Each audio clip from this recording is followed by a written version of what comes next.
तेज रोशनी की वजह से फेंग आन के आईज को कवर कर लेता है। फेंग का हाथ काफी देर तक उसकी आंखों पर पड़ा रहा। जब वो फेंग ने अपना हाथ हटा लिया तब आन देखता है कि बाहर बारिश हो रहा था। कुछ देर के बाद वो ये भी देखता है कि फाइटर प्लेन ट्रेन के ऊपर से जा रही थी। फाइटर प्लेन के चले जाने के बाद वो सोचने लगता है, जब वो ट्रेन में बैठ रहा था तब उसने सोचा था कि वो बॉस जियाओ को इन्फॉर्म करेगा कि वो मेन सिटी पे जा रहा है। आन अपने सीट पे बैठ जाता है और सोचता है लगता है अब इसकी कोई जरूरत नहीं है। फेंग उसके करीब बैठ जाता है। एक जज फेंग को बोलता है, ट्रायल कोर्ट से हमें न्यूज मिला है। 21 लोगों को कोर्ट से निकाला गया। 9 मर चुके थे और 4 इन्फेक्टेड थे एंड 4 लोगों को गोली मार दिया गया।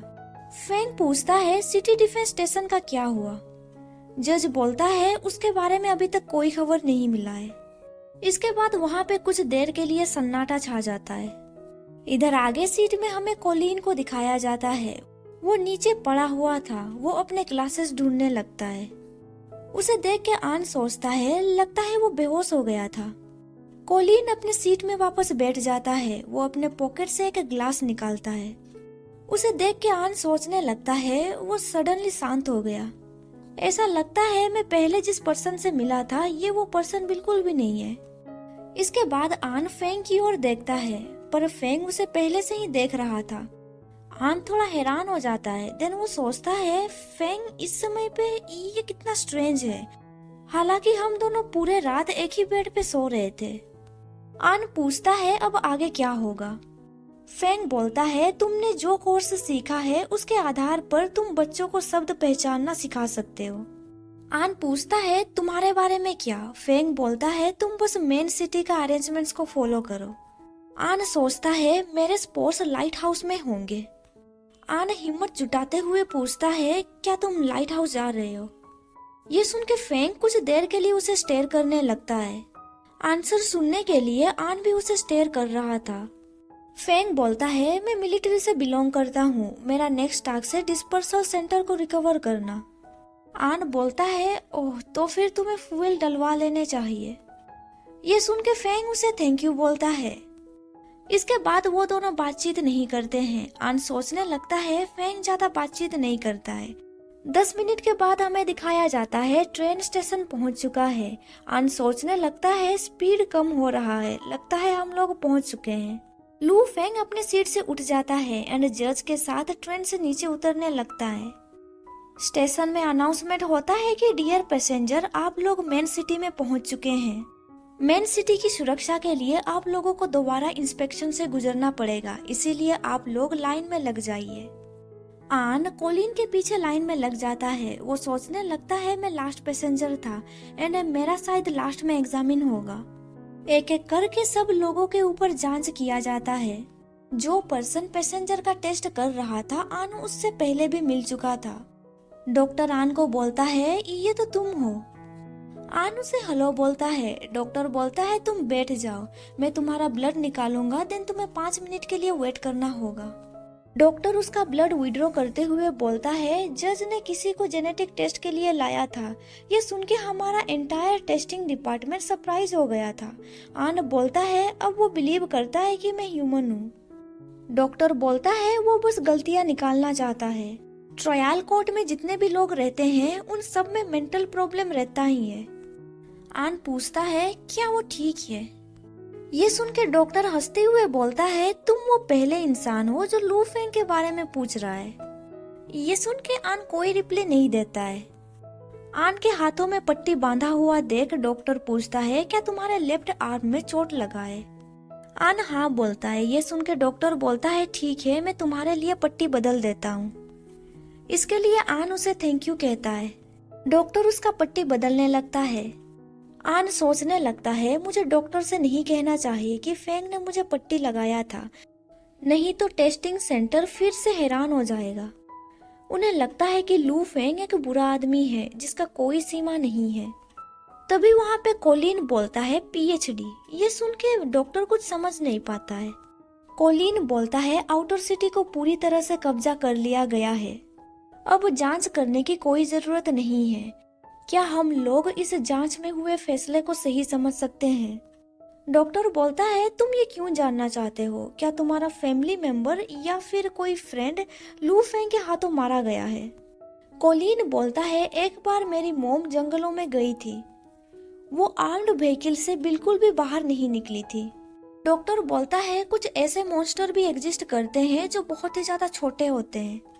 कोलिन बोलता है पर उनके अपीयरेंस एंड बिहेवियर में कोई परिवर्तन नहीं आया था।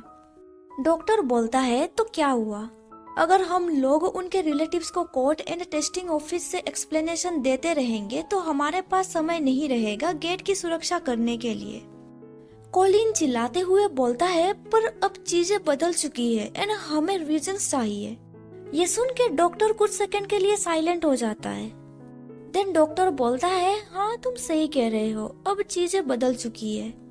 अब तुम लोग मेन सिटी से बिलोंग करते हो, तुम लोगों को ग्रेजुअली सारे इंफॉर्मेशन के बारे में पता चलने लगेगा। ये सुन के वो दोनों कुछ सही से समझ नहीं पाते हैं। डॉक्टर बोलता है क्या तुम्हें लगता है इन्फेक्टेड होने के बाद ह्यूमन का बॉडी धीरे धीरे डिस्ट्रॉय होता जाता है? कोलिन पूछता है तो क्या होता है? डॉक्टर बोलता है अगर कोई ह्यूमन इन्फेक्टेड हो जाता है तो उसका डीएनए स्ट्रक्चर तुरंत बदल जाता है। इन्फेक्टेड होते ही वो पर्सन तुरंत बर्बाद हो जाएगा। कोलिन बोलता है ये इम्पॉसिबल है, मैंने बायोलॉजी पढ़ाई की है, वायरस को फैलने के लिए लंबा समय चाहिए होता है। पर डॉक्टर इससे सहमत नहीं होता है। वो आगे बोलता है जब डीएनए स्ट्रैंड का स्ट्रक्चर बदल जाता है आरएनए के कॉम्पोजिशन भी बदल जाते हैं। जब आरएनए बदल जाता है तब प्रोटीन का प्रोडक्शन में भी अफेक्ट होता है। देन ह्यूमन के बायोलॉजिकल कैरेक्टर्स धीरे धीरे चेंज होने लगते हैं। ये सारी चीजें तुरंत हो जाती है। तुम्हारा skin, appearance, expression, movement and तुम जिस तरह से सोचते हो एंड तुम्हारा लैंग्वेज, ये सब कुछ बदल जाती है। ऑफिशियल जांचकर्ता बनने के लिए लोगों को पहले ट्रेन किया जाता है। उन्हें सिखाया जाता है अपने नेकेड आई से देख के इन्फेक्टेड पर्सन को कैसे निकाला जा सकता है। जब उनका एक्यूरेसी 80% तक पहुंच जाता है उन्हें जांचकर्ता के रूप में नौकरी मिलती है। क्या तुम्हें लगता है कि उनका 10 साल का ट्रेनिंग तुम्हारा इस छोटे मोटे ह्यूमन बिहेवियर ऑब्जर्वेशन की तुलना में कुछ है? कोलिन चिल्लाते हुए बोलता है क्या तुमने 80% कहा? क्या इसका मतलब है कि जांचकर्ता कंप्लीटली एलियन स्पेसीज को आइडेंटिफाई नहीं कर सकते? वो अंधाधुंध बड़े पैमानों पे लोगों को मारते हैं ताकि कोई इन्फेक्टेड पर्सन ना रह जाए। क्या तुम्हें ये सही लग रहा है? डॉक्टर बोलता है मुझे माफ कर देना, मुझे तुम्हें कुछ बताना है। उस साल लू फेंग का स्कोर 100% था। ये सुन के कोलिन पूरी तरह से शॉक में पड़ जाता है एंड बोलता है क्या? इम्पॉसिबल। डॉक्टर बोलता है तुम्हें दूसरों का अपर लिमिट एबिलिटी को जज नहीं करना चाहिए, खासकर तब जब तुम मेन सिटी के अंदर हो। देन डॉक्टर आगे बोलता है वो कभी भी फेल नहीं हुआ था, उसका जजमेंट हमेशा सही रहता था। मैंने उसका रिजल्ट देखा था, तब उसे फुल 100 मार्क मिले थे। ऐसा लगता है जन्म से ही उसे यह टैलेंट मिल गया था। आन भी डॉक्टर की बातें ध्यान से सुन रहा था। डॉक्टर बोलता है इस एबिलिटी से टेस्टिंग सेंटर हर महीने उसका ब्लड विड्रॉ करने लग गई थी, पर अनफॉर्चुनेटली कोई भी रिसर्च रिजल्ट सामने नहीं आया। कोलिन बोलता है पर ये तो साइंस के विरुद्ध है, अंतर्ज्ञान को साइंटिफिक आधार के रूप में उपयोग नहीं किया जा सकता। शुरुआत में तुम लोगों ने जिस मोड ऑफ इन्फेक्शन के बारे में मेंशन किया था वो भी। तभी एक मशीन साउंड करने लगता है एंड उसमें ग्रीन लाइट भी जलता है। ये देख के डॉक्टर बोलता है तुम पास हो गए। देन डॉक्टर आन को कार्ड देते हुए बोलता है अब से ये तुम्हारा न्यू आईडी कार्ड है एंड ये रहा तुम्हारा कम्युनिकेटर डिवाइस। तभी कोलिन बोलता है मैंने कहा कि। डॉक्टर बोलता है मुझे पता है ये बायोलॉजिकल साइंस प्रिंसिपल के अगेंस्ट है, पर क्या तुम्हें पता है इस एरा का सबसे ज्यादा टेरिफाइंग चीज क्या है? देन डॉक्टर आगे बोलता है ह्यूमंस का साइंटिफिक सिस्टम मेंशन करने के लायक ही नहीं है। ह्यूमन साइंस पहाड़ पर चढ़ने जैसा है, लेकिन हम 100 साल पहले टारगेट से चूक चुके थे। ये कुछ ऐसा है जिसे हम एक्सप्लेन नहीं कर सकते। अर्थ मैग्नेटिक फील्ड सडनली इतने लंबे समय तक डिसअपियर क्यों हो गया, इसके बारे में हमें कुछ पता नहीं। देन डॉक्टर अपने सीट से उठ जाता है एंड बोलता है ठीक है, अभी हम लोगों को चलना चाहिए। ये लास्ट ट्रेन है, अगर तुम लेट हो गए तो इसे मिस कर दोगे। ये सुन के आन डॉक्टर को गुड बाय बोलता है, देन वहां से जाने लगता है। वो इधर उधर देखता रहता है एंड सोचता है लू फेंग दिखाई नहीं दे रहा, क्या वो यहाँ से चला गया है। देन वो सोचता है लगता है आज वो कुछ ज्यादा ही बिजी रहेगा, इसीलिए वो मुझ पे ज्यादा ध्यान नहीं दे रहा। कोलिन एंड आन ट्रेन के अंदर एंटर करते हैं। ट्रेन के अंदर अभी बहुत भीड़ था। कुछ देर के बाद ट्रेन चलने लगता है। ट्रेन एक टनल के अंदर एंटर करता है। जब ट्रेन टनल से बाहर निकलता है एक तेज रोशनी चमकने लगती है। मेन सिटी को देख के आन हैरान हो जाता है क्योंकि वहाँ पे बहुत ही बड़े बड़े बिल्डिंग्स थे। यहाँ पे ये चैप्टर खत्म हो जाता है। वीडियो पसंद आया तो लाइक कर दीजिए एंड आगे का स्टोरी जानने के लिए मेरे चैनल को सब्सक्राइब कर दीजिए और साथ ही बेल नोटिफिकेशन ऑन कर दीजिए ताकि आपको मेरा हर वीडियो का नोटिफिकेशन मिल सके। Thank you for watching my videos.